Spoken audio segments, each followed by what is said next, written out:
सद्गुण विभूषित सम्माननीय संत श्री विजेंद्र साहिब जी, मुद मंगलमय संत समाज, श्रद्धा मूर्ति देवियों, धर्म प्रेमी बंधुओं,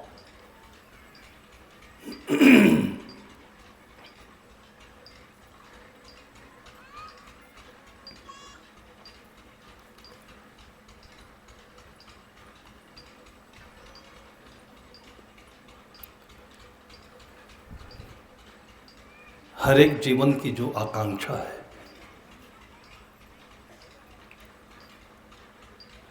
वो अपने जीवन का विकास है। इसी को उन्नति कहते हैं, प्रगति कहते हैं, संपन्न होना कहते हैं।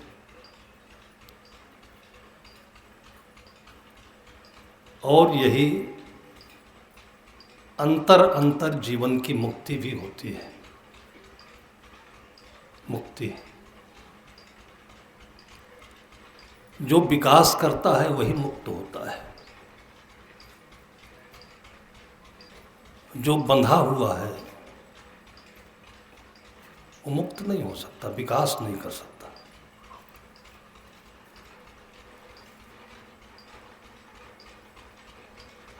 जीवन में तन, मन और इन दोनों के आधार भूमि के रूप में आत्मा, ये संक्षेप में यदि जीवन को हम समझने का आरंभ करें तो इसका ये वर्गीकरण है। जमीन, जिसको आत्मा कहते हैं, जिसे दुनिया की सारी संपदा जमीन है। सभी प्रकार के चर अचर जगत की चीजें इसी से आगे बढ़ती हैं। वैसे ही मानव जीवन में हमारे उत्थान का जो मूल भूमि है, आधार है, वो आत्मा है। कभी कभी आप लोगों ने ध्यान दिया हो कि चलते चलते कहीं थोड़ा सा चौड़ा नाला मिला। नाली हो तो एक कदम के बराबर की दूरी होती है, लंघ गए उसको। थोड़ा सा बड़ा नाला, चौड़ा नाला मिला तो कूदना पड़ता है। लेकिन आदमी होशियार होता है, वहां से कूदता है जहां जमीन मजबूत होती है, वो आधार है। जहां जमीन दलदल है, गीली है, तो वहां से कूदेगा तो वहीं गिर जाएगा, तुरंत धंस जाएगा वो। सदगुरु भी कैसे याद किए होंगे, सबकी उत्पत्ति धरती, सब जीवन प्रतिपाल।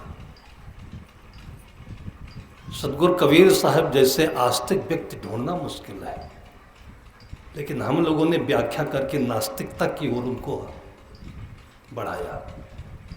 कुछ नहीं मानते, कुछ नहीं मानते। आज ऐसी परिस्थिति, वातावरण और हवा है कि जो सबको खंडन करे वो कबीरपंथी। कुंभ में जाकर लोग खंडन कर रहे हैं।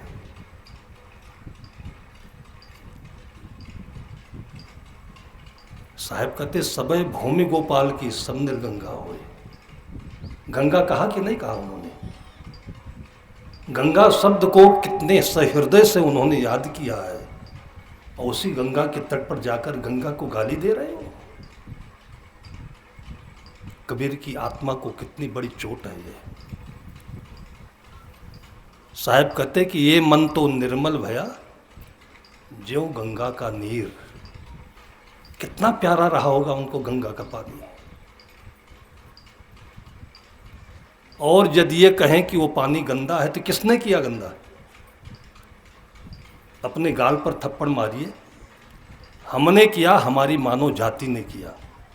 गंगा की गलती तो नहीं है। यदि माँ की गोद में टट्टी पड़ी है और बच्चा माँ को गाली दे, टट्टी किसकी है ये? आज ये सदगुरु कबीर साहब के नाम से हो रहा है, और दृष्टा लोग, समझदार लोग तो वैसे ही देखते जैसे एक बच्चा है गंदे में खेलता है तो हंसता है, बच्चा है भी समझता नहीं है। शब्दों की इतनी बड़ी उलझन है भाव के बगैर। एक तो दिक्कत यह है कि भाव आता कहाँ से है? माँ से मिलता है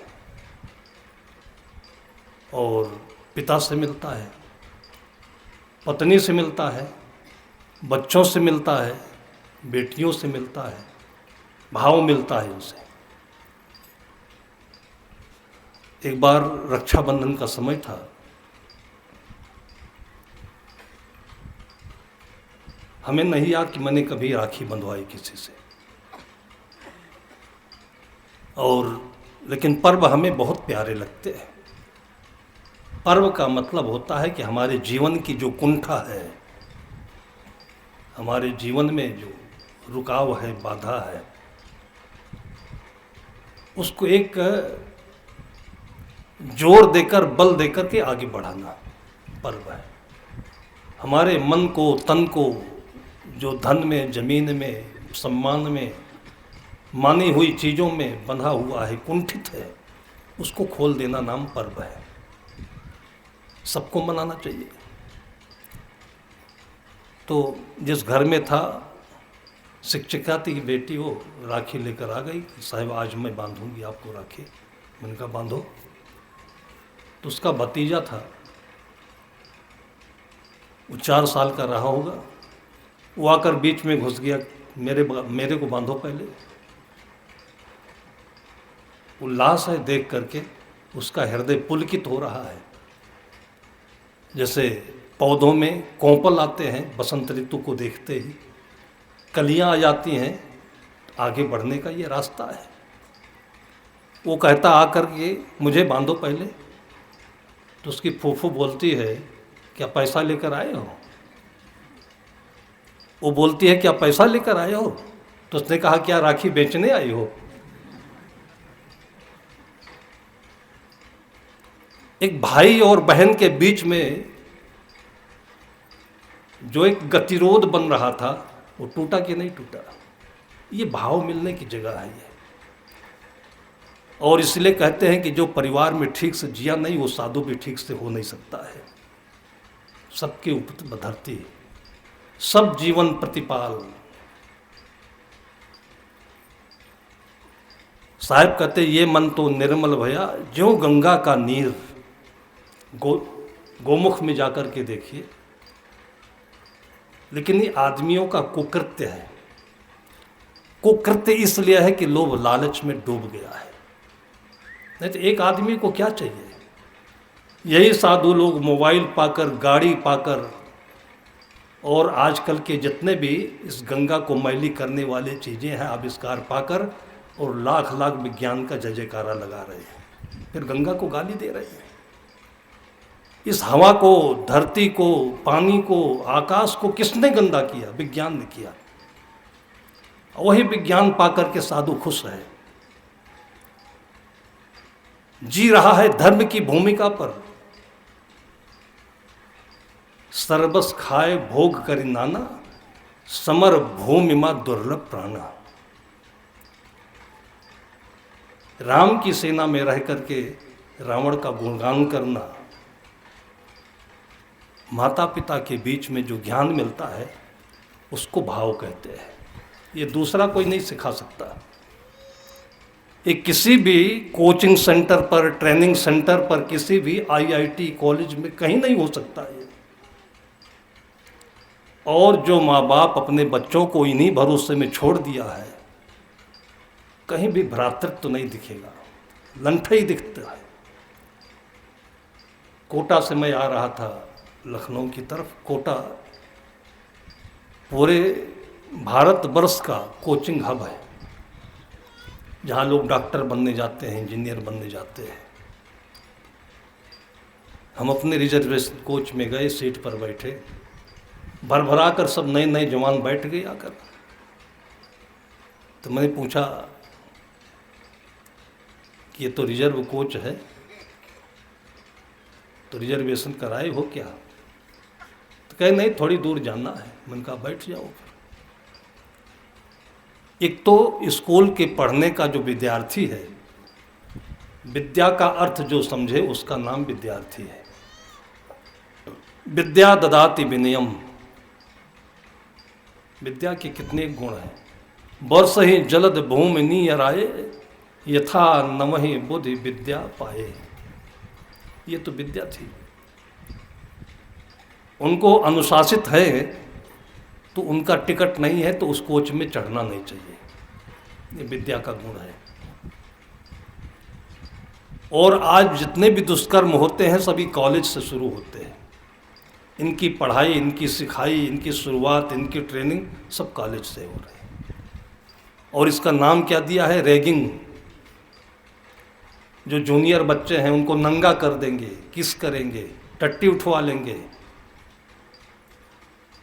और कितने बच्चे सीधे साधे संस्कारी घर के, घर से दबाव है कि पढ़ो, एडमिशन बड़ी मुश्किल से होता है बीटेक में, और वहाँ उनके साथ ये दुष्कृत्य हो रहा है। दोनों के बीच में पढ़ कर के आत्महत्या कर लेते हैं। ये कॉलेज में हो रहा है। कितनी बेटियां भी कॉलेज में अपनी आबरू नहीं बचा पाती है तो छत से कूद के मर जाती है। कॉलेज में हो रहा है ये। लड़के थोड़ी ही देर में, दूसरी तरफ लड़कियां बैठी हुई थी, हमारे केबिन में लड़के सब भीड़, और बार बार लड़के को भेज रहे हैं, उससे मोबाइल नंबर नोट करके लाओ। लड़कियों के साथ में मोबाइल नंबर चाहता है वो उदंडता, वो नालायकी देखते देखते देखते देखते। और गृहस्थ लोग भी बैठे थे, यात्री, किसी की हिम्मत नहीं थी अभी पीट पाट शुरू कर दे। दुनिया में कोई भी बड़ा आंदोलन कराना हो तो विद्यार्थियों को आप ठेका दे दीजिए, शुरू हो जाएगा। ये काम भारतवर्ष में अब हो रहा है। बांग्लादेश में भी यही हुआ। विदेशों से पैसा आ गया और उस पैसे से इनको गुलछर्रे उड़ाने को, खाने को, और हथियार और डंडे सारे साधन मिल गए। खा रहे हैं और सड़क पर ये दरिंदगी कर रहे हैं। पूरा बांग्लादेश जो 10-20 वर्षों में हालत में आया था कि वहाँ की पहचान बनी थी कि मेड इन बांग्लादेश, तो कपड़ा अच्छा माना जाता था। और जैसे लोग कहते हैं कि घर में आग लगी अपने घर के चिराग से, वो स्कूल के विद्यार्थी है ये। भारत में भी यही वायरस चल रहा है। माता पिता की भी इसमें नजरअंदाजी है। भाव उड़ते जा रहा है, भाव जलते जा रहा है। सदगुरु विशाल देव याद करके कहते हैं कि अशांति धार बहते रहे, शांति जलाए जात। दुनिया को उन्होंने देखा और देख करके उन्होंने तजवीज की और कहते हैं कि अशांति धार बहते रहे, शांति जलाए जात। अघटित विपत्ति हटाए के, हरो मोह भ्रमगा। अघटित विपत्ति मिटाए के, जो कहीं भी दुनिया में ये विपत्ति घट नहीं सकती है उसको आप मिटा दीजिए। वो विपत्ति क्या है कि सारे संसार के लोग जिसको ज्ञान कह रहे हैं, विद्या कह रहे हैं, धन अर्जन कह रहे हैं, जहाँ से जीवन का विकास होना चाहिए था वहीं से अशांति की धारा बह रही है। शांति को जला रहे, आग लगा रहे। दिल्ली चले जाइए, जेएनयू नाम है कि यूनिवर्सिटी का, सिवाय लफंगे के और कुछ होता ही नहीं वहाँ पर, सिवाय लफंगाई के। और उसी को आज टैलेंट मान रहे लोग, बताते राजनीति की प्रयोगशाला है ये। जैसे कोई जानवर मरा होता है तो बहुत सारे कुत्ते आकर, चील आकर, कौवा आकर नोचते हैं। इस धरती को, इस देश को मरा हुआ जानवर समझ करके ये नालायक जिनके पास कोई टैलेंट नहीं है, नोच रहे इसको। कभी अपने हाथों से एक पेड़ नहीं लगाया कि धरती हरी तो हो, कभी खेत में जाकर धान का रोपा नहीं किया। ये धरती छत्तीसगढ़ की हम लोगों की नहीं है, लेकिन जब टहलने के लिए निकलते हैं इतना आनंद आता है और सीधे सीधे उनके चरणों में नतमस्तक होता है कि जिन बहन बेटियों ने इस हरियाली के पर्व को यहाँ पर ला करके सामने चित्र दिया हुआ है, खींचा है। ऐसे थोड़ी हुआ है, या तो प्रकृति करती है। कहते हैं कि प्रकृति के पानी में कोई रंग नहीं होता है, लेकिन ये पानी सबको रंग देता है। जब पहली बरसात होती है तो आप देखिए सारे पेड़ हरे भरे, सारे फूल पौधे सब अपने रंग में आ जाते हैं। ये वो करता है जिसमें अपना कोई रंग नहीं होता है। ये संतों का काम है। इसलिए संतों का एक नाम रंगरेज भी कहा सदगुरु कबीर साहब ने। रंगरेज जो हमारे चित्त को और अनेक भावनाओं के रंग से रंग देता है, वो रंगरेज वो संत होता है। दुनिया में अगर कहीं सुख है तो सदगुरु कबीर साहब जैसे आस्तिक व्यक्ति कहते हैं जब लग दिल पर दिल नहीं, और आज के लोग कहते हैं जब लग लब पर लब नहीं। अगर ट्रांसलेशन करें इसका हम, तो दिल और लब बराबर होता है। इतना महत्व दिया, नौजवानों को समझना चाहिए। पढ़े लिखे लोग आज ज़्यादातर, देखिए अब ये चीज़ें आप लोगों के बीच में इसलिए नहीं कहनी चाहिए, इसलिए कह रहा हूँ। जब कोरोना आने वाला था तो सबसे पहले समाचार में आया कि चाइना में कोरोना शुरुआत हो गया है।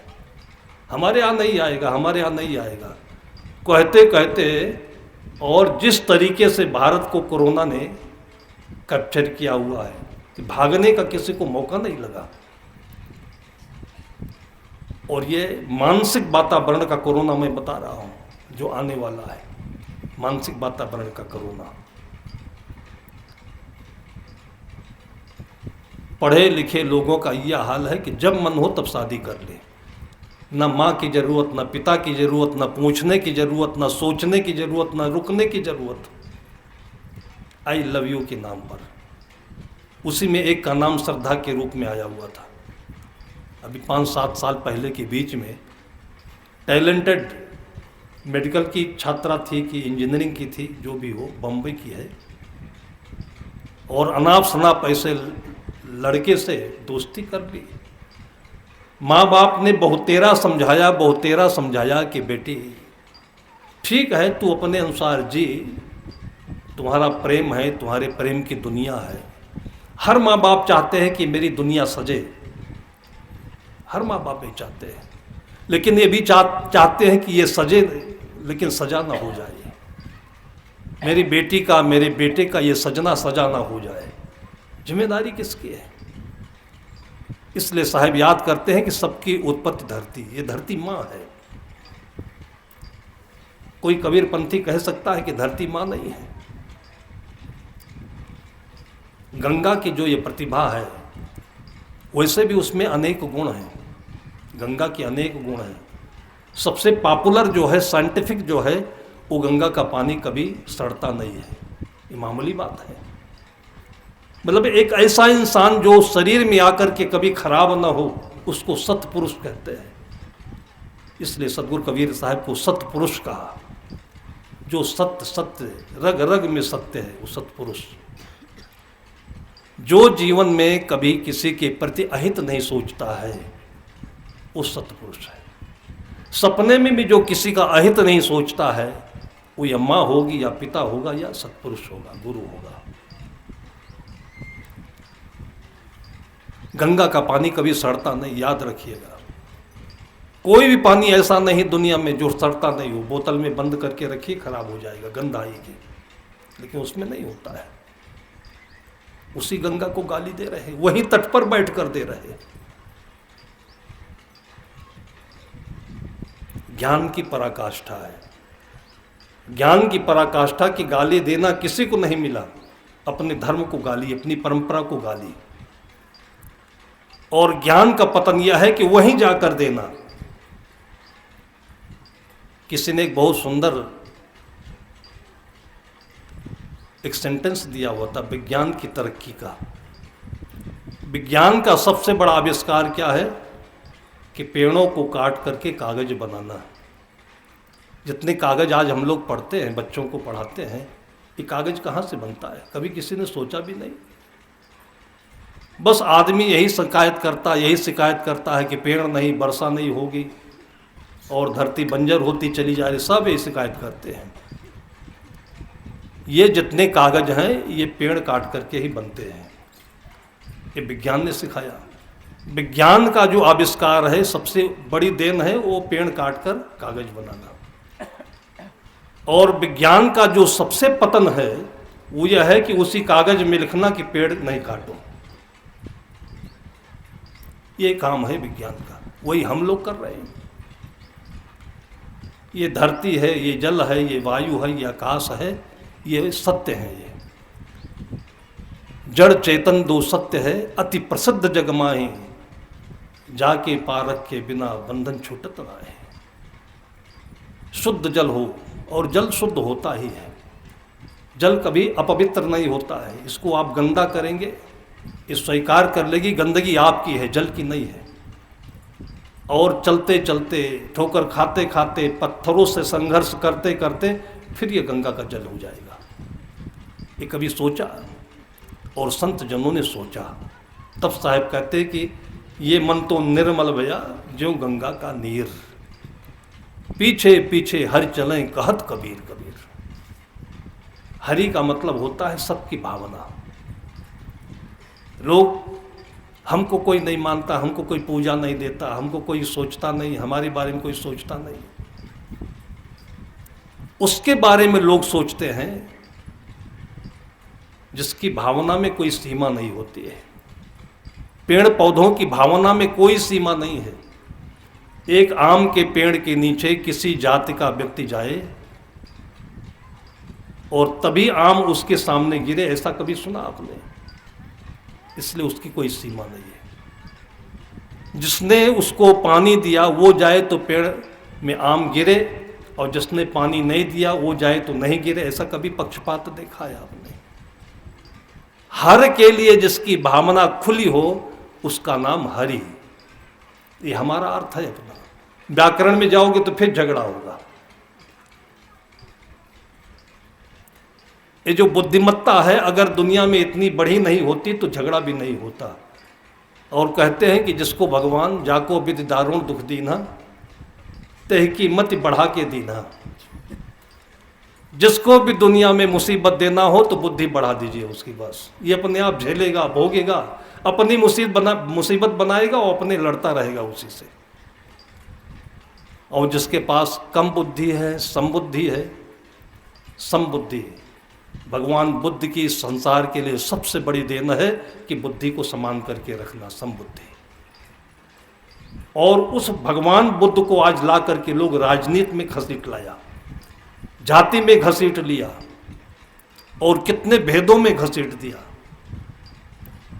वही काम हम लोग कबीर के लिए कर रहे हैं। इतना महान व्यापक दृष्टिकोण था उनका सबके लिए, इसमें कोई बचा ही नहीं जिसके लिए उन्होंने न सोचा हो। और उनका कोई अपना पंथ नहीं था, अपना पराया कोई नहीं था। हम लोग पंथ बना लिए। साहब कहते कि गुरुद्रोही और मनमुखी नारी पुरुष विचार। वो ये नहीं कहते कि कोई कबीर का द्रोह करे, कोई महावीर का द्रोह करे, कोई वैष्णव का करे। गुरुद्रोही, गुरु कौन होता है? जो आपसे जीने में वरिष्ठ है। हमसे जो हमारे पूर्वज हैं ये सब हमारे गुरु हैं। आप उनके जीवन के पन्ने खोलिए। गलत किया है तो भी गुरु हैं, अच्छा किया है तो भी गुरु हैं। शराब पीने से क्या तकलीफ होती है, गुड़ाखों मलने से क्या तकलीफ होती है, क्या नुकसान होता है, किसी ने किया तब तो पता चला ना। तो धन्यवाद दीजिए कि गांव का कोई व्यक्ति कर रहा है और उसको तकलीफ है, तो आपके लिए ज्ञान है। हमारे पूर्वजों में दत्तात्रेय हुए, जिसको पाते थे वहीं से गुरु ग्रहण करते थे, गुरु हो जाता था। कहते 24 गुरु किया उन्होंने। गुरु किसे कहते हैं? हमारी परंपरा को कहते हैं। और इन सब की चर्चा सदगुरु कबीर साहब ने बीजक में नतमस्तक होकर कहा है। गुरद्रोही और मनमुखी नारी पुरुष विचार, जो मन में आए वही बोल देता है और नाम कबीर साहब का रख देता है। आज कबीर साहब इस धरती पर जीवित होते कितने दुखी होते हो। तुम्हारा क्या अधिकार है किसी को दुख देने का। साहब कहते घाव काहे पर घालो, जित देखो तित प्राण हमारो। एक गिलास कभी मीठा पानी बनाकर किसी को पिलाया? किसी के घाव पर मलहम पट्टी किया अभी तक? और ऐसे लोग कबीर साहब की व्याख्या कर रहे हैं और सीधे साधे लोग इसी में फंसते भी जा रहे हैं। मजा आता है। कैसे मजा आता है? जैसे समोसा और चटनी खाने में मजा आता है, रोटी खाने में नहीं आता है। समोसा और चटनी, और यही खाते खाते 3 साल के बाद में ये मजा अस्पताल की सजा में बदल जाती है। ये स्कूल के विद्यार्थी यही तो कर रहे हैं। लगभग विद्यार्थी 3 साल में जिसका लीवर खराब न हो गया हो, उसके माँ बाप को धन्यवाद देना चाहिए कि उसने संभाल रखा है। सब मेस में खा रहे हैं और मेस में इतना सड़ा, इतना स्पाइसी, इतना ऑयली होता है, सड़ा हुआ तेल। पैसा बचाना है मेस वालों को। इसलिए जिस घर में मैं जाता हूँ तो पारक सिद्धांत का पहला स्टेप हमारे ये होता है कि आप आँखों से देख समझकर सुनकर खाइए। कुत्ता भी ऐसा करता है, वो पारखी नहीं होता है लेकिन करता इससे है। जानवर ऐसे करते हैं। आदमी के लिए जो आपके फंक्शन शादी विवाहों में बचा हुआ सब्जी होता है ना, किसी घर में मैंने देखा बहुत बड़ा सारा कड़ा भरा हुआ पड़ा है, तो मैंने कहा काहे खराब करते हो, जानवर को दे दो खा ले। कहा जानवर महाराज जी इसको खाना, इसको सूंघे के नहीं जानवर। जो दुनिया में कोई ना खाए, कोई सूंघे भी नहीं, उसको आदमी खा रहा है आज। अब बताइए कुत्ता पारखी है कि जानवर पारखी है कि हम पारखी हैं? आप बताइए कौन पारखी है? हम अपने भक्तों के घरों में आज तक भोजन नहीं सुधार पाए हैं। हम तो खा लेते हैं और दवाई का पैसा ले लेते हैं उससे, लेकिन उसको देते क्या हैं? अगर हम साधु जीवन का उत्तरदायित्व तो लिए हैं अपने, कभी भी किसी का नमक नहीं खाना चाहिए। नमक खाए, नमक हराम है। अगर वापस नहीं किया तो नमक हराम, बहुत खराब शब्द होता है ये। और देने की चीज यही है। सदगुरु विशाल देव कहते हैं करि संतुष्ट सुताहे को तन निर्वाहि लेत, मन बच कर्म सुकाहु को दुख कबहु नहीं देत। साधु की परिभाषा यह है कि जब दूसरा संतुष्ट हो जाता है, कैसे? जैसे गाय को आप घास देते हैं। अभी ईश्वर भाई हमको मिले थे, आपके पोटियाडी के रहने वाले। मैंने उनकी दिनचर्या पूछी, स्वस्थ हैं, अभी 65 साल के हो रहे हैं, स्फूर्त हैं, धनाधन सीढ़ी से चढ़कर हमारे पास चले आए। तो मैंने पूछा कितनी उम्र हो गई? बताए 65 साल। मैंने कहा दिनचर्या क्या है? सबसे पहले 4:30 बजे उठ करके वो अपने गायों को मैं चारा खिलाने जाता हूँ सबसे पहले। और यही वजह है कि दूसरे दिन सबसे पहले वो गाय हमको बुलाते हैं कि दूध ले लीजिए हमारा। आप बताइए कि धर्म गाय में है कि हम में है? हम आपका खा रहे हैं, आपका पैसा ले रहे हैं, लेकिन ये नहीं बता रहे हैं कि आप बीमार क्यों हो। हमें नहीं बता रहे हैं कि आप एक कंगाल क्यों पड़े हो जन्म जन्म से, ये नहीं बता रहे हैं। कभी याद भी नहीं करते आकर के। ये किसकी जिम्मेदारी है? किसी भी प्रकार की मुसीबत हो, जिसका हम खाए हैं, कम से कम वो तो खड़ा रहे सामने आकर के। क्या जिम्मेदारी है साधुओं की? डॉक्टरों की क्या जिम्मेदारी है? नेताओं की क्या जिम्मेदारी है? मैं केवल साधु पर इसलिए कहता हूं कि मैं भी साधु हूं, ये मेरी भी जिम्मेदारी है। जिस दिन व्यक्ति अपने को गाली देने लगेगा, उस दिन संसार में कहीं भी अव्यवस्था नहीं रहेगी। हर आदमी दूसरों को गाली देता है। जिस दिन व्यक्ति अपना उत्तरदायित्व तो समझने लगेगा, इस संसार में अनाचार, भ्रष्टाचार, दुराचार सब मिट जाएगा। हर कोई दूसरों को गाली दे रहा है। हम राधा स्वामी को दे रहे हैं, हम ब्रह्मा कुमारी को दे रहे हैं, हम वैष्णव को दे रहे हैं, बुद्ध को दे रहे हैं। पूरा का पूरा पंथ ठेका लिया हुआ है गाली देने का। ये समाज आ गया है आज।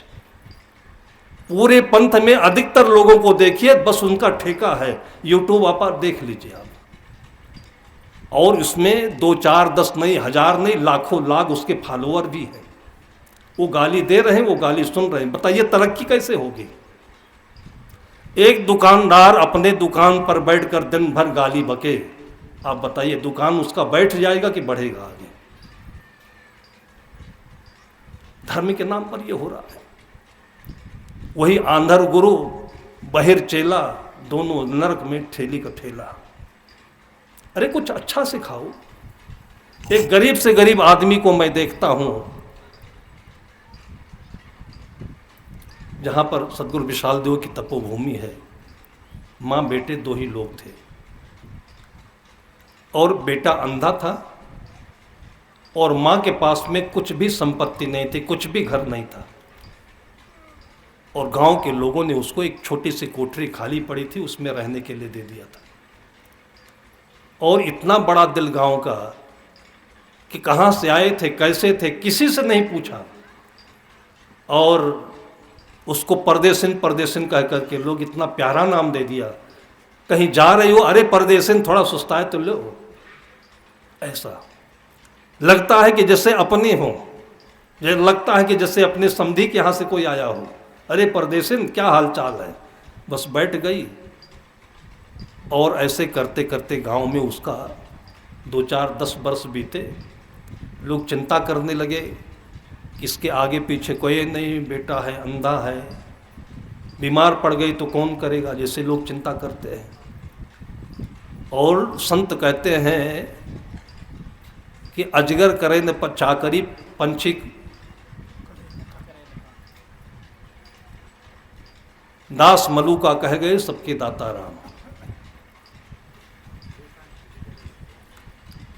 हम आप विश्वास करें, यदि आपको प्यास लगी हो तो हो सकता है कि कोई पानी देने वाला ना हो तो आसमान से पानी पक्का बरस जाएगा। दक्षिण भारत में अनजान बनकर हम बहुत घूमे, भाषा नहीं मिलती, पैसा भी साथ में हमारे नहीं, भोजन कौन देगा? भोजन नहीं, बासमती चावल देने वाले मिल गए, खीर देने वाले, मालपुआ देने वाले मिल गए। और दक्षिण भारत में न कोई अपना भक्त होता है, न कोई वहाँ पर ज़्यादा साधु को कोई मानता है। मिले, मैंने उनको देखा परिवार को कि एक दिन ऐसे बुला लिया, परदेसिन कहाँ जा रही हो? वो बैठो, थोड़ी देर बैठो, तुम तो बहुत घूमती रहती हो। हाल चाल पूछा, परदेसिन ने बता दिया कि आज मुझे,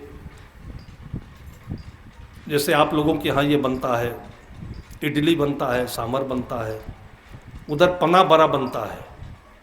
जाड़े के दिनों का एक पर्व होता है, उसमें खट्टा खट्टा लपसी, और उसी में जो आपका बड़ा होता है वो बना करके डाल देते हैं।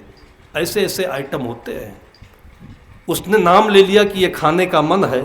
घर वाले इतने खुश हुए कि बहुत दिन से बना नहीं था परदेसिन, तुमने याद दिला दिया तो बच्चे भी खाएंगे। खुश हो गए सब। और दूसरे दिन बढ़िया परदेसिन नहा करके आई, उसके घर में पना, बड़ा, पूड़ी, पकवान खाई, और जिस कमरे में उसको लोगों ने रुकने के लिए दिया था वहाँ चली गई। वो लेटी थी और लेटी रह गई। फिर उस रास्ते से जो लोग गुजरते थे तो एक बार आवाज़ देते थे, परदेसिन क्या हो रहा है? उस दिन आवाज़ दिया, बोली नहीं। फिर खड़े होकर के दोबारा बूम पाड़ी, बोली नहीं। तो फिर पास में जाकर देखा तो परदेसिन है नहीं, चली गई। परदेश से आई थी, परदेश चली गई। पूरा गांव अचंभित रह गया कि जिसके लिए लोग चिंता करते थे और उसके लिए चिंता करने की कोई ज़रूरत ही नहीं पड़ी। और उसके बाद से उसके घर से कितना अनाज निकला, कितना राशन निकला, किसी घर में पैसा दे रखी थी, और बोली थी कि मैं नहीं रहूँगी तो साहब के यहाँ भंडारा कर देना। अच्छे में अच्छा भंडारा हुआ, उसका मैंने पत्थर में नाम भी लिखा। धर्म तो इसे कहते हैं। इतना बड़ा दिल हो कि जो अनजान हो उसके लिए भी दिल में जगह हो। हम गाली दे रहे हैं दूसरों को और इसी को धर्म सिखा रहे हैं। ये धर्म है कोई? ये आप वो सिखाइए कि जिसका संसार में कोई नहीं होता है उसका आप हो जाइए। जो महाउदंड हो, सरकार फिर अच्छी है कि खतरनाक से खतरनाक अपराधी को भी भले ही उसको तन्हा जेल दे, भले उसको काल कोठरी में रख दे, लेकिन सुबह से शाम तक आप देखिए उसको टाइम टू टाइम नाश्ता मिलता है, भोजन मिलता है, सोने के मिलता है, पढ़ने के लिए मिलता है। सरकार का धर्म बड़ा है कि हमारा धर्म बड़ा है? सारी दुनिया को हम खराब ही खराब बताते चले जा रहे हैं, सब हम ही अच्छे हैं, खराब कोई नहीं है। सदगुरु कबीर साहब कहते हैं, कहें कबीर सब खलक सयाना, हम ही एक अनारी। वो कहते हैं कि सारा संसार बन गया है, बुरा जो देखन मैं चला, बुरा न मिलिया कोई, जो दिल ढूंढा अपना मुझसा बुरा न कोई। आप लोगों को जानकर आश्चर्य होगा कि ऐसे भी आश्रम है, ऐसे भी साधु हैं, ऐसे भी लोग हैं जिनका कोई धर्म नहीं है, लेकिन धर्म सच्चा है। वो क्या है कि जो भी आए उसको पानी पिलाइए, मीठा पिलाइए, गुड़ खिलाइए, भोजन कराइए और उसका दुख दर्द सुन करके उसमें सहयोग करिए। ऐसा आश्रम है एक। और ऐसा आश्रम है जो गृहस्थ के नाम पर बना हुआ है। बहुत पहले 100-150 वर्ष पहले, हजारों वर्ष की बात नहीं बताता हूँ। और पति पत्नी रहते थे, पता नहीं क्यों उनके घर पर साधु बहुत आया करते थे। अतिथि भी कोई चल रहे, वो राही भी चले जाते थे। उस दिन गया तो उनके घर में आटा नहीं था, चुपके से जा करके दूसरे के घर से लोटा रख करके और गिरवी में आटा ले आया और खिलाया। और ऐसे किंवदंती बोलते हैं कि वो भगवान नहीं थे, देवता थे, जिसके आने से घर में कुछ होने लगे। कहते मेरी दुल्हन आई तब से घर में कुछ होने लगा, ये बच्ची पैदा हुई तब से घर में कुछ होने लगा। इसको प्रारब्ध कहते हैं। और उसके बाद उन दोनों के नहीं रहने के बाद समाधि बन गई, और संत राम की समाधि उसका नाम है। जो आश्रम विकसित हुआ कि उसी के पैटर्न पर लोग चल रहे हैं कि देने वालों की तो वहाँ पर लाइन लगती है, ट्रक के ट्रक, वहाँ पर घी है, तेल है, मैदा है, चीनी है। उनको बोलना पड़ता है कि भाई बिना यहाँ पर फ़ोन किए आप लेकर के मत आइए, अभी यहाँ गुंजाइश नहीं है। और वहाँ से ट्रकों में रख करके कम से कम सैकड़ों आश्रमों को उन्होंने राशन कार्ड बनाया हुआ है, अपनी गाड़ी में रख करके। उसमें सदगुरु कबीर साहब की परंपरा के भी आश्रम है। उस आश्रम का कोई नाम नहीं है, कोई धर्म नहीं है, लेकिन धर्म है। और किसी के दांत ना हो, किसी की आंख ना हो, कोई बीमार पड़ता हो, कोई करने वाला ना हो, वहीं चला जाए। एक गुजरात के बड़ौदा जिला में नडियाद नामक शहर में है ये संत राम मंदिर नडियाद। आपको आश्चर्य होगा कि 2-4 साल पहले राष्ट्रपति पुरस्कार एक मिलता है सदगुरु कबीर साहब के नाम से, कबीर पुरस्कार। पता नहीं क्यों नहीं हुआ। उत्तर प्रदेश, महाराष्ट्र, छत्तीसगढ़, सारे प्रदेशों में इतने कबीर आश्रम है, उसको नहीं मिला कबीर पुरस्कार। उस नडियाद संत राम मंदिर को कबीर पुरस्कार मिला है ये। अगर आपको धर्म सीखना हो तो उससे सीखिए, वहां जाकर के सीखिए आप धर्म किसे कहते हैं और कौन सा धर्म महान है। अगर इसका सर्टिफिकेट लेना हो तो जाकर संतराम मंदिर में देखिए आप। बस अपने मुंह से गाल बजा रहे हैं, हम बड़े हम बड़े। ये कौन नहीं कहता हम बड़े?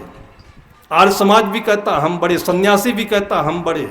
छोटा कौन बनना चाहता है? छोटा तो कबीर साहब बनना चाहते हैं। कबीर साहब छोटा बनना चाहते हैं, लेकिन उनके चेले आकाश में भी नहीं पहुंच रहे। इतना लंबा होना चाहते हैं, इतना बड़ा होना चाहते हैं। ये कोई धर्म है? ये सबसे बड़ा धर्म है और उस धर्म का पालन इसलिए आज तक होता आ रहा है। उसका नाम है भंडारा। ये जहाँ का जो कार्यक्रम है ये भंडारा ही है। इतने लोग जो बैठे हुए हैं, ये कितना सुंदर भाव लेकर के आए हैं। कोई नमक लेकर आया, कोई तेल लेकर आया, कोई आटा लेकर आया, कोई चावल लेकर आया, कोई दिल लेकर आया। उन्हें तो किसी घर में खाने की कमी नहीं। आज यहाँ आकर के बैठा है, इससे बड़ा और धर्म कोई हो ही नहीं सकता है। सबसे बड़ा धर्म है ये। और हमारे पूर्वज संत कहते थे, नेपाल में एक संत रहे श्री सत्यपाल साहब जी, सदगुरु विशाल देव के विषधारी थे और दूर पहाड़ों पर रहने वाले। एक ही बेटी थी। उनको धर्म करने का शौक था। फिर पहाड़ पर अपनी जमीन, अपना धन दान में दे करके वो चले आए काठमांडू। काठमांडू में किसी यजमान ने बुलाया होगा, और लोगों को कथा सुनाते थे, जो कुछ पाते थे शाम को दान करते थे। उनके पास कोई आता था भक्त, तो थोड़ा लाता था तो ले लेते थे, थोड़ा सा भी ज़्यादा हुआ तो कहते हैं वहाँ पर प्यार में, जैसे यहाँ पर बेटी को बेटी कहते हैं, कुछ और कहते हैं, वहाँ पर किसी को महिला को नानी कहते हैं, तो कहते थे नानी हो यति किन ले आए रहे, किन ले आनो भाई, मतलब उसका अर्थ यह कि इतना ज़्यादा क्यों लेकर आ गई बेटी। कभी ऐसा हो कि इतना तुम्हारे पास ना हो, फिर आने में तुमको संकोच महसूस होगा कि मेरे पास पैसा नहीं पूजा देने के लिए, आज घर में देने के लिए आटा नहीं है तो कैसे जाऊँ। तुम बेटी केवल पत्ती लेकर चली आया करो, फूल भी नहीं पत्ती लेकर चली आया करो। ऐसे ऐसे करके ये हजारों वर्षों की परंपरा को आज तक पहुंचाया है। गुमनाम होकर के लोगों ने जिया है, उपदेश देकर नहीं, गुमनाम होकर जिंदगी जी इन लोगों ने। और उनका प्रतिफल यह है कि आज घरों घरों में कोई आए तो बगैर उसको खाए और घर में रोकते नहीं हैं। कितने घरों में हम लोग अतिथि बने, अनजान में ऐसे चलते कि भाई आज आपके यहाँ रुकना है, और वो लोग घर में भोजन बनाया, तैयार कर दिया, बुलाया कि साहब भोजन तैयार है। हमने भोजन किया हुआ है, शाम को भूख नहीं है। जब 2-3 बार आग्रह करने पर भी भोजन नहीं किया तो हाथ जोड़कर कहते हैं महाराज जी आसन उठाइए और चले जाइए। तो मैंने कहा नाराज क्यों होती हो? कहा हम पाप नहीं लेना चाहते आपको यहाँ पर आसन देकर, हम किसी को भूखा नहीं सुलाते यहाँ पर। आप केवल एक दाना भर ग्रहण कर लीजिए, एक गिलास पानी पी लीजिए, हमारे मन में तसल्ली तो हो जाए। आप खाएंगे, प्यास हमारी मिट जाएगी। ये धर्म है।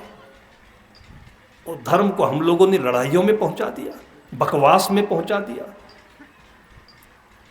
और उसको गांव के लोग कहते हैं, सतगुरु कबीर साहब कहते हैं कि ये कहे ये कहा न मानी, कहे कबीर दोनों अज्ञानी। क्या कहते हो? साहब कहते पानी पियावत क्या फिरो, घर घर सायर वारी, दशावंत जो होएगा पीवेगा झकमारी। आश्रम में जो आता है सबसे पहले पानी पिलाओ। और ये सब हम लोगों का अनुभव है। आश्रम का मतलब सब प्रकार के लोगों का। राजन नयापारा में जो संत हुआ करते थे श्री अमृत साहब, वो कहते थे कि आश्रम का मतलब आधी रात में कोई इसमें आ जाए, और भले ही चोर क्यों ना हो, भले ही कुछ गलत करके क्यों ना आया हो, लेकिन आश्रय मिले और उसको पानी दे करके, भोजन दे करके सोने की जगह मिल जाए। फिर सवेरे पूछना उससे कि कहाँ से आए हो, क्या तकलीफ है। ये संत कहते हैं। और इसका पालन गृहस्थ आश्रम में आज भी हो रहा है। राजे महाराजे भी किए। छत्तीसगढ़ के राजे जो हुआ करते थे, आरंग में चले जाइए आप, और आज भी सरकार ने उनका प्रतीक रखा हुआ है, जिन्होंने माता पिता ने अपने बेटे के ऊपर आरा चला दिया था। किसके लिए? केवल अतिथि का सत्कार करने के लिए, उनका आवभगत करने के लिए।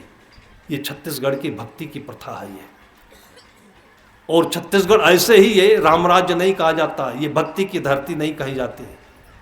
आप इसके कोने में चले जाइए, ऐसे बहुत सारे दृष्टांत मिलेंगे। इसी में राम वन गमन पथ भी मिलता है कि वनवास के लिए गए हुए तो इसी धरती से होकर के गए हुए हैं। जहाँ संतों का चरण पड़ा हो, जहाँ तपस्या होती हो, वहाँ की मिट्टी में तो कुछ ऐसा है कि लोग इतने सीधे साधे होते हैं, लालची नहीं होते हैं, छल कपट नहीं करने वाले होते हैं। छत्तीसगढ़ की वो भाषा हमने सुनी है कि ट्रेन पर चल रहे हो, उनकी सीट हो, उनका रिजर्वेशन हो, कोई आकर डांट दे कि कहाँ तुम बैठ गए, आकर के एकदम से सामान लेकर खड़े हो जाते हैं, बैठ जाइए। हमने समझाने की कोशिश की कि सीट आपका है, रिजर्वेशन है। कहें साहब जी चलने दीजिए, सबको साथ में चलना हुआ है। ये छत्तीसगढ़ की भाषा हमने सुनी है। और ये क्यों है?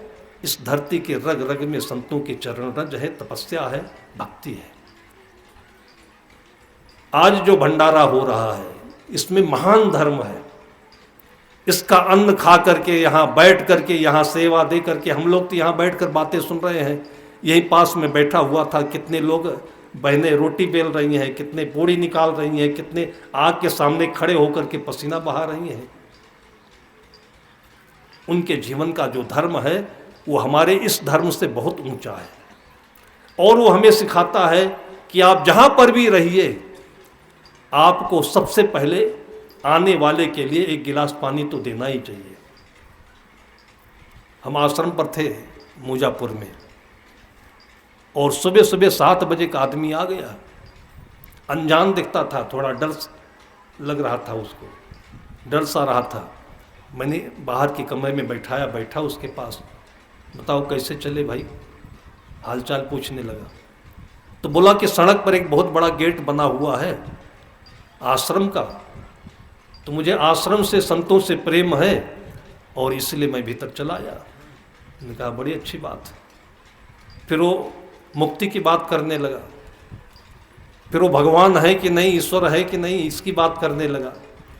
तो उसकी बातों में भी मैं फंस गया और उसके बाद उसको समझाने में लग गया। 10 बज गए।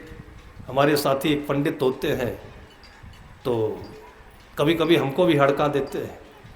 इतनी सेवा करते हैं, इतना सेवा में निमग्न होते हैं कि ला करके एक बार हमको कमरे में जलपान दिया और बाहर से ताला लगा कर चले गए। जलपान करके बैठे बैठे बैठे बैठे जब भोजन का समय आया और बुलाने आए तो देखे कि ताला बंद है। तब उनको याद आया कि इसमें साहब को जलपान दे करके हम गए थे। सेवा में इतने निमग्न रहते हैं कि अगली क्षण क्या करना है वो भूल जाते हैं। जब 10 बजे जलपान तैयार हो गया तो आए, कहे साहब कहाँ बैठ के बकवास सुना रहे हो, इनका जलपान तैयार है, इनका छोड़ो, ले जाके पहले जलपान कराइए। तुम कहे ये भी बात सही कह रहे हो, असली जलपान तो वही है, लेकिन हम लोगों की आदत है कि पहले कोई मिल जाए, कैसे आओ, कैसे आओ, काटो माथा, लिए कसाई छुरी हाथा। मतलब जो आश्रमों में दान पात्र हम देखते हैं ना, हमें वो देख करके इतना मन में महसूस होता है कि सबसे पहले यही रखना है, कैसे आओ काटो माथा। अरे वहाँ रख देते एक टोकरी में एक जलेबी रख देते, जो पहले आए जलेबी खाए।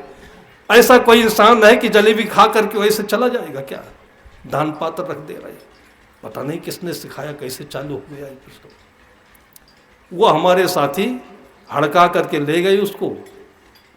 मैंने भी कहा जाओ भाई भोजन जलपान करो पहले। 1-2 घंटे के बाद में आकर के हमारे साथी पूछे कि आप भी ज्ञान दे रहे हो, वो भी ज्ञान ले रहा है, ज्ञान कहीं दिखता ही नहीं। एक कब के भूखे हैं, 3-4 जने का भोजन ये कर लिया अकेले बैठ करके। वो आदमी इतना भूखा था, और बाद में जब मैंने पता किया तो पता चला कि 3 दिन से अपनी औरत से झगड़ा करके वो निकला हुआ है। वो आज तक भोजन नहीं दिया उसको किसी ने। और हमारे पास आया भी तो पूछ क्या रहा है कि ईश्वर है कि नहीं। मतलब कितने लोगों का सत्संग तो कितना जाली होता है, उस दिन मैंने समझा। और ऐसे ऐसे बीच बीच में लोग मिला ही करते हैं। हरियाणा में गया हुआ था और मैं बहुत ज़्यादा बात करने में मैं रुचि नहीं रखता। बात करने वाले कोई हो तो फिर उनके पास मैं भेज देता हूँ। किसी का दर्द हो, किसी का दुख हो, कोई समाधान देना हो तो पूरी रात पूरा दिन कुछ और भी करना हो तो साथी को भेज दूंगा मैं। अब उसको हमारे पास लोग भेज दिए और बीजक के तमाम पद साखी याद किया हुआ उसका अर्थ पूछने लगा, और उसके बाद धीरे धीरे मुक्ति की बात पूछने लगा। मुझे इतना आश्चर्य लगता है कि ये आदमी इतनी जल्दी हाई जंप कैसे लगा दिया, मुक्ति के पास पहुंचना चाहता है, शास्त्रों की बातें पूछता है। फिर उसकी सारी बातें सुनते सुनते मैंने पूछा कि आप करते क्या हो? कहा माली हूँ मैं। मैंने कहा खेती बाड़ी कुछ और है कि नहीं? कहा नहीं। कहा मैंने पूछा नौकरी? कहा नहीं। मैंने कहा बच्चे कितने हैं? कहा 3 हैं, 2 बेटियां हैं, 1 बेटा है। मैंने कहा शादी की कि नहीं की? कहा नहीं किया। जब पूछते पूछते उसकी और उसके घर की दशा का पता लगाया तो उसके पूरे शरीर भर में बीमारी बीमारी आते उतर रही हैं, जिसको हार्निया कहते हैं। पेट में गैस बनता है वो अलग से है, सिर में दर्द रहा करता है वो अलग से है। लेकिन आ करके हमको जरा सा भी नहीं बताया कि हमको ये तकलीफ है। मालीगिरी कर रहा है, कहीं कुछ पाता है तो पाता है, खाने को मिल जाता है। 2 बेटियां शादी करने को बाकी है, 1 लड़का अभी कुछ है, बेरोजगार है। ये कुछ भी नहीं दिख रहा है और सीधी सीधे हमसे पूछता है कि मुक्ति किसे कहते हैं। लेकिन जब थोड़ी देर तक बातें करते करते उसका चेहरा देखा, हाव भाव देखा, तो हमें पता चल गया। पर जब असली पोल पट्टी उसकी देखे तब मैंने कहा तुम बेजक पढ़ने आए हो हमसे, पहले तुम अपनी दवाई कर लो। तुम एक तो मेहनत करते हो और मेहनत करने वाला आदमी समय से भोजन नहीं मिला, जब मिला तो कस के खा लिया। और जो आदमी एक बार में खाता जम के है वो पानी पीता है, उसको हार्निया होता ही होता है। जो आदमी मेहनत बहुत करता है और खाता बहुत है, क्योंकि मेहनत करेगा तो खाएगा, तो उस खाने का जो दबाव पड़ता है आंतों पर, वो आंतें नीचे खिसकने लगती, उसी को हार्निया कहते हैं। जब मैंने धीरे धीरे उसके हार्निया का कारण बताया, उसके बीमारी का कारण बताया, फिर धीरे धीरे उसको मैंने आगे की बातें बढ़ाई, तब जा कर के उसने कहा कि साहब आज तक हमको साधु लोग इसी में भटकाए रखे हैं, हमारा दुख दर्द अंदर ही पड़ा हुआ है, कोई नहीं पूछता है और इसी में लोग भटकाए रखे हुए हैं हमारे। आश्रम का जो अर्थ होता है वो आश्रय देना होता है। एक दूसरे से मिलने का अर्थ होता है दिल का मिलना, लड़िए नहीं, दिल का मिलना। इसलिए साहब कहते हैं कि जब लग दिल पर दिल नहीं, पूरी जिंदगी पति पत्नी बनकर रहे और पूरी जिंदगी एक दूसरे से शिकायत बनी रही। बताओ क्या है ये? आपको मिला क्या? अरे वो तो पहाड़ में कहते कि खोदा पहाड़ निकली चुहिया, चुहिया तो निकली कम से कम, और यहाँ तो पूरी जिंदगी का पहाड़ खोद डाले, चुहिया भी नहीं निकले। अंत में दोनों को दोनों से शिकायत। हम कहते जिस दिन मिले थे उसी दिन शिकायत दूर रख देते, विदाउट एनी कंडीशन, बिना किसी शर्त के। जब दो लोग मिलते हैं सचमुच में उसी का नाम विवाह है। और इसको पढ़ना हो तो आप महाभारत के गांधारी पर्व में जानिए। अफगानिस्तान यहाँ से हजारों किलोमीटर दूर है और आपके यहाँ से दिल्ली भी 500-700 किलोमीटर दूर होगा, है 1100 किलोमीटर दूर है। इतनी दूर से जब लोग मिले हैं तो कितने निकट हो गए होंगे कि जब प्रथम दृष्टया गांधारी को पता चलता है कि मेरे पति को तो आंख ही नहीं, तो हाई कोर्ट तो नहीं किया, डाइवोर्स के लिए तो लेटर नहीं दिया उसने प्रथम दृष्टया जब देखा कि पति को आंख नहीं है तो अपने साड़ी से चेर निकाली और आंखों में पट्टी बांधकर संकल्प लिया कि जो सुख मेरे पति को नहीं है वो जीवन में कभी सुख नहीं चाहूंगी। ये धर्म है ये। और आज पढ़े लिखों का वो जमाना आया है कि पढ़े लिखे लड़के लड़कियां दोनों आईपीएस भी हैं, आईएएस भी हैं, बाबू भी हैं, नौकरी भी हैं, और उसके बाद हर साल झगड़ा होता है, हर साल फैमिली कोर्ट में जाते हैं लड़ने खातिर, और एक दूसरे को इतना बुरा कहते हैं, इतना बुरा कहते हैं। अभी 15-20 दिन पहले एक लड़के ने उस लड़की से शादी की जिसको माता पिता मना कर रहे थे, जबरदस्ती शादी कर ली, और जो जुनून था उसको प्रेम का दीवाना हो करके उसने लिखा है अपने सुसाइड लेटर में कि मैंने अपने ज़िंदगी का खून पसीना निकाल निकाल करके, उधार लेकर के, कर्जा लेकर, घर का ज़मीन गिरवी रख करके मैंने इसको दुबई घुमाया, मालदीव घुमाया, गोवा घुमाया, कहाँ नहीं घुमाया इसको मैंने। और इसके घर में मायके में गरीबी थी, वहाँ के लिए कर्जा भी दिया, और इसके बाद जब मैं कर्जा अपना वापस मांग रहा हूँ और इसके बाद जब इसको मैं शौक पूरा करने का पैसा नहीं रह गया तो दहेज एक्ट में मेरे को जेल भेज रही है। और जब मैंने थानेदार को अपनी पूरी समस्या समझाई तो थानेदार भी 50,000 रुपये की रिश्वत मांग रहा है। इस दुनिया में मैं कहाँ चला जाऊँ? और जब दुनिया में कोई नहीं जिंदा है हमारे लिए तो अपनी माँ के नाम लेटर रख दिया कि माँ तुम मेरे लिए रोना नहीं, मैं बहुत ही समझबूझ कर अपने को खो रहा हूँ और मैं तुम्हारी सेवा करने के लिए तुम्हारी कोख में लड़का बनकर फिर पैदा हो जाऊँगा। ये अभी 15-20 दिन के पहले के लेटर है ये। मैं कहता हूँ कि इतनी पढ़ाई, इतना पाना, इतना खाना, घूमना, एक हुआ क्या ये? इससे तो पता नहीं कब की बात है, फिल्मों में पहले जब मैं बचपन में सुना करता था, ड्रामा भी इसका बनता था, नाटक भी बनता था गांव-गांव में, और एक लड़की लड़का का प्रेम हुआ तो लड़की गाती है कि कोई पत्थर से न मारे। याद है आप लोगों को? कोई गाता नहीं आजकल, सबको डाइवोर्स में जाना है ना, इसलिए कोई पत्थर से न मारे मेरे दीवाने को, इसकी पहली पंक्ति है, हुस्न हाजिर है मोहब्बत की सजा पाने को, और कोई पत्थर से न मारे मेरे दीवाने को। ये पढ़े लिखे इतने गधे हो गए कि अपनी जिंदगी का कोई अर्थ नहीं समझते हैं। नौकरी है, पैसा है, दौलत है, गाड़ी है, घोड़ा है, बंगला है, और कोर्ट में खड़े होकर के एक दूसरे के मुंह पर ये कालिख पोत रहे हैं। ये पढ़ाई किस काम की, ये जिंदगी किस काम की। इससे तो अच्छा है कि उसको याद कर लो जो बोलती है अपने पति के लिए, अपने प्रेमी के लिए, प्रेमिका के लिए, कोई पत्थर से न मारे मेरे दीवाने को। ये जिंदगी का अर्थ होता है। गुरु शिष्य के साथ में, गुरु गुरु के साथ में, भाई भाई के साथ, कोई भी दो जब मिलते हैं, इससे तो जानवर अच्छे हैं। आपने कभी सारस को देख लिया, कभी कबूतर को देख लिया, कभी दो पक्षियों के जोड़े को देख लिया, वहां धर्म है। आज केवल फालतू गाल बजाने को हम लोग धर्म कहते हैं और लोगों को बेवकूफ बनाते रहते हैं। केवल महापुरुषों के नाम पर, महापुरुषों ने अपनी जिंदगी को खाक बना दी, और आज हम अच्छा अच्छा खा रहे, माल मरीदा लेकर घूम रहे हैं, पैसा वसूल रहे हैं, और फिर महापुरुषों के नाम पर लोगों को बेवकूफ बना रहे हैं। और आज जब अपनी जिंदगी में आप इस चीज को नहीं समझे तो आप किसी भी पंथ में हो, उस पंथ का कोई अर्थ नहीं होता है। और ये पंथ जो है ये आधार भूमि होते हैं। कोई भी पंथ सही नहीं होता है, कोई गलत नहीं होता है, उसमें जीने वाले आदमी सही होते हैं। जिसने अपने जीवन के अर्थ को समझा, आपकी आत्मा में उसका अर्थ है। आपको भूख लगी हो, आपको कोई तकलीफ हो, आप कोई बेचैनी में हो, आपको कोई मदद चाहिए हो, और ऐसे समय में कोई आपका साथ दे दे, तो उसको आप क्या कहेंगे?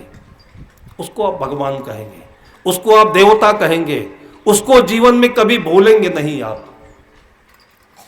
और आप ये ऐसा चाहते हैं तो सबसे बड़ा अपना धर्म है परम धर्म श्रुति विदित अहिंसा, पर निंदा सम अघ्न गरिंसा।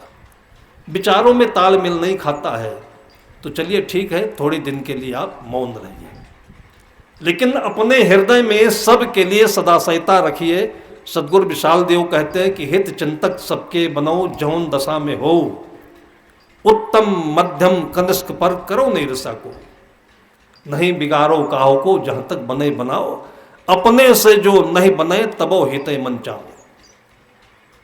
हमारे गुरुदेव जी की एक भक्त थी, उसके घर पर हम लोग कभी कभी जाते थे।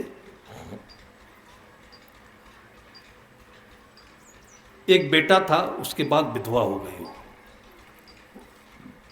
लेकिन उसकी भक्ति मैंने जो देखी, इतनी स्फूर्त, इतनी स्मार्ट कि 10 संत चले जाए तो 2 संत जाए तो बराबर सम्मान सबके लिए।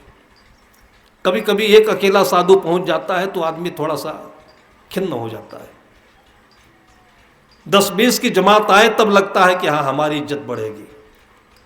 गाड़ी मोटर लेकर के आ जाए तब तो बहुत बड़ी इज्जत बन जाएगी।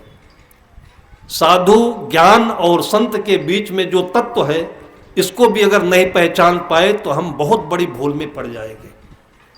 संत ज्ञान होता है, संत त्याग होता है, संत अचाह होता है, जाको कछु न चाहिए सब साहन पतिसाह। जो आपके पास में केवल और केवल भाव से आया हुआ है, पैसे से नहीं, सुविधा से नहीं, साधन से नहीं, परिचय से नहीं, और इसलिए इनको कहते हैं अहेतुक अतिथि।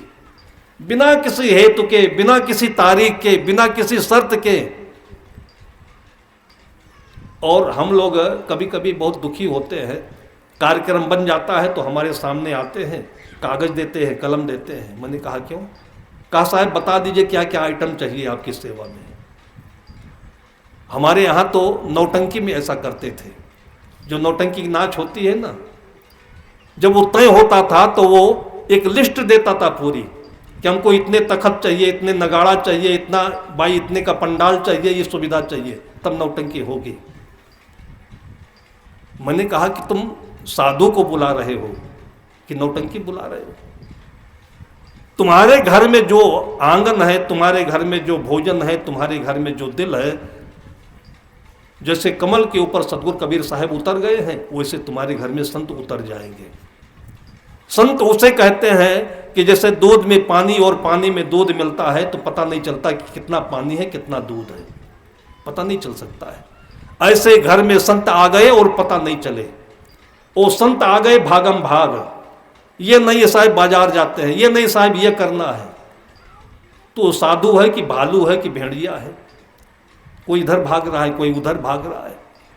साधु इतना समान भाव होकर के आता है कि जब जाता है तब लगता है कि घर खाली हो गया, आता है तो नहीं पता चलता, जब जाता है तब लगता है कि घर सूना सूना हो गया है। सदगुरु विशाल देव अपने 20, 25, 50 साथियों के साथ में गांव में 8, 9 महीने रहते थे, और जब चलने लगते थे, वो जमाना था जिस जमाने में रुपए पैसे का अभाव होता था, केवल कृषि प्रधान देश, केवल खेती, घर में मेहनत परिश्रम, और 9 महीना रहने के बाद जब चलने लगते थे, जबकि 1 बार 2 बार 3 बार सबके घरों में भोजन भी बन गया, बारी बारी सबके घर में भोजन बनता था और बगीचे में साहब रुकते थे। जब चलने लगते थे तो भी हाथ जोड़ करके लोग आंखों में आंसू भरे और आकर के शिकायत करते थे कि साहब आप निर्मोही होकर के चले जा रहे हो, हमारे घर में तो अभी भोजन ठीक से बना ही नहीं है 9 माह के बाद में। और कार्यक्रम की इतनी दशा खराब हो चुकी है आज, अब इसलिए आप लोगों के सामने नहीं बोलते कि आप लोग भी कार्यक्रम ही करा रहे हो। जो हमारे लिए सब कुछ आता है सब किराए का होता है। संजोग से सवेरे गाड़ी हमारी आने में देरी हो गई, किराया वाला आ गया, कहा उठो महाराज जल्दी। मैंने कहा क्यों? कहा गद्दा हमारा है।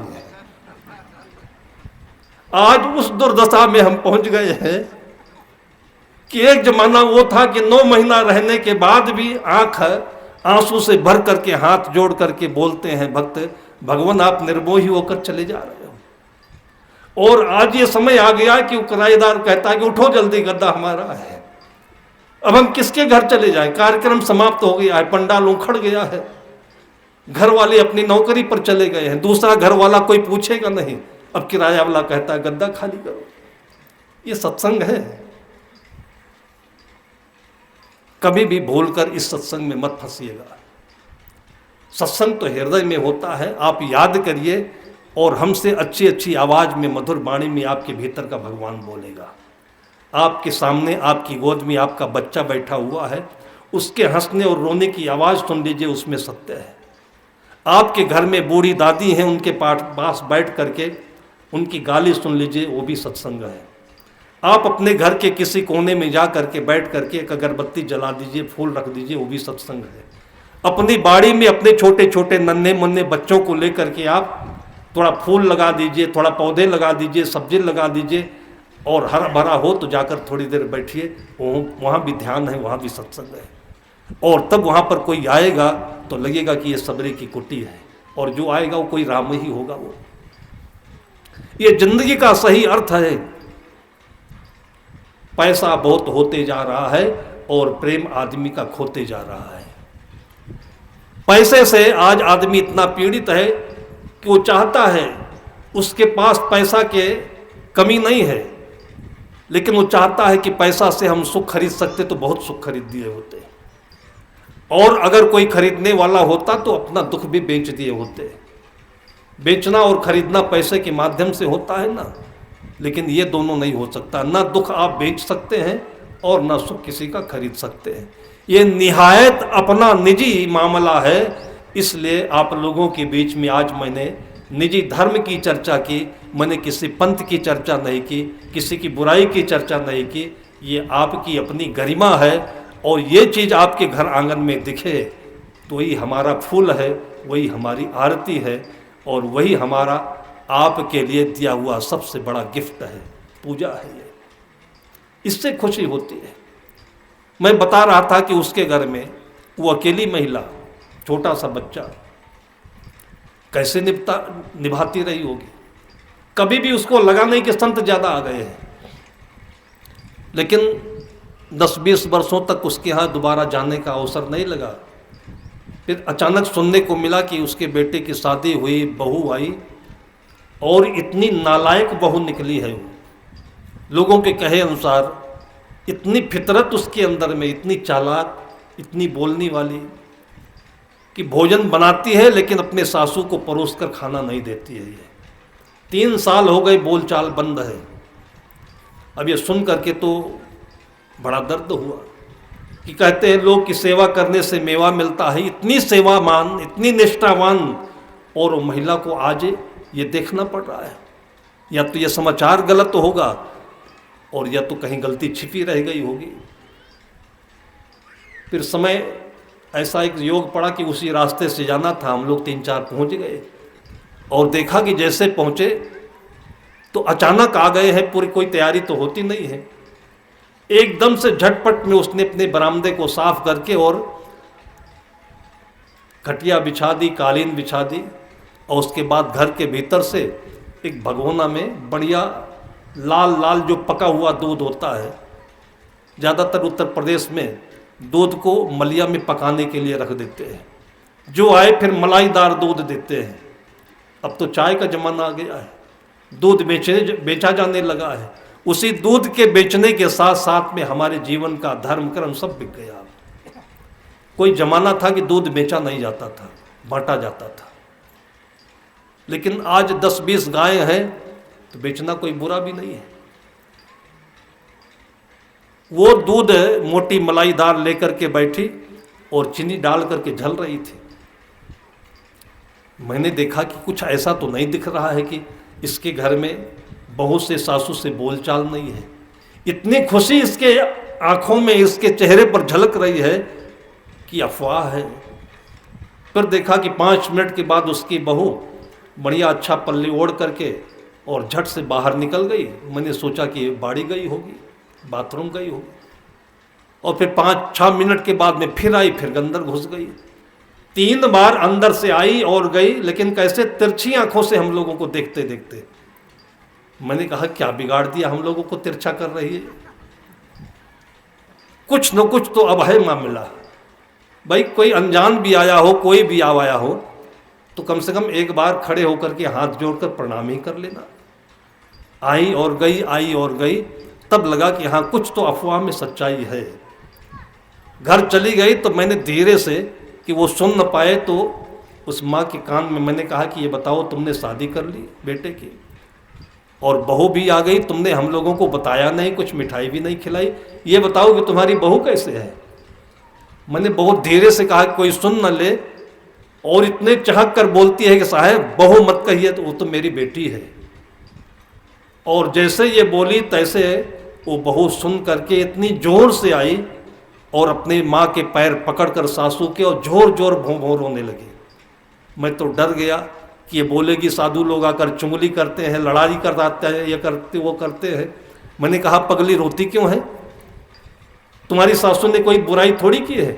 तब वो बोलने लगे कि भगवान इसीलिए मेरे को रोना आ गया कि 3 साल से मैंने इनको अपने हाथ से भोजन नहीं दिया है। मैं अपने गौने में आई हूँ और 7 दिन के बाद से ये हमारा सिलसिला शुरू हुआ है। क्यों शुरू हुआ कि एक बार इन्होंने रसोई में मुझे केवल इतना कहा था कि बेटी पानी छान कर पीना। उस जमाने में कुएं होते थे, हैंड पाइप होता था, उसमें भी मिट्टी बालू आता था। इतना ही इन्होंने कहा कि बेटी पानी छान कर पीना। मैं एमएससी करी हूँ, मुझे इतना गुस्सा आया कि मैं पढ़ी लिखी हूँ, बेवकूफ़ बना रही है, और मैंने लोटा फेंक दिया और मैंने कहा कि जाओ तुम छान करके पियो, तुम बनाकर खाओ। वो गुस्सा आज तक मेरे अंदर में एक रहस्य बन करके पड़ा रहा। इन्होंने आज तक कभी भी मुझसे बुरा भला नहीं कहा। इन्होंने भोजन कर लिया, भजन किया, संतों के पास संतों के गुणगान किया, हर काम इनका बिल्कुल इजली होता रहा। मैं अपने भीतर में तरसती रह गई कि कोई बोल चाल करा देता, कोई हमको समझा देता, लेकिन इतना बड़ा गांव है और मेरा मायका है, कोई समझाने नहीं आया मुझे। और आज मैंने देखा इतने मेरे गंदे स्वभाव के बावजूद मेरी सासू के भीतर में, मेरी मम्मी के पास जो प्यार नहीं था, उसका 1000 गुना प्यार मेरी सासू के दिल में ये बह निकला। तब मुझे रोना आया कि रोने के सिवाय इनके चरणों में ये मुझे कभी भी माफ़ी नहीं मिलेगी, इसलिए रोना आया। और आज उस गांव में अगर कोई बहू चाहता है तो लोग उंगलियों पर उदाहरण देते हैं, उस घर की बहू जैसे बहू होनी चाहिए। उसके स्वभाव में परिवर्तन किसने दिया? उस माँ के भक्ति ने दिया। भक्ति किसे कहते हैं? कभी किसी से टूटना नहीं, कभी किसी से नाराज नहीं होना और कभी किसी की बुराई देखना नहीं, कहना नहीं। ये धर्म है और ये धर्म सबके आंगन में खिले, वही देखने हम लोग बार बार आते रहें, वही हमारा कार्यक्रम है और वही आप लोगों की, हम लोगों के लिए सबसे बड़ी पूजा है। इसी भावना के साथ अभी की चर्चा को यहीं पर मैं विराम देता हूँ। प्रेम से बोलिए।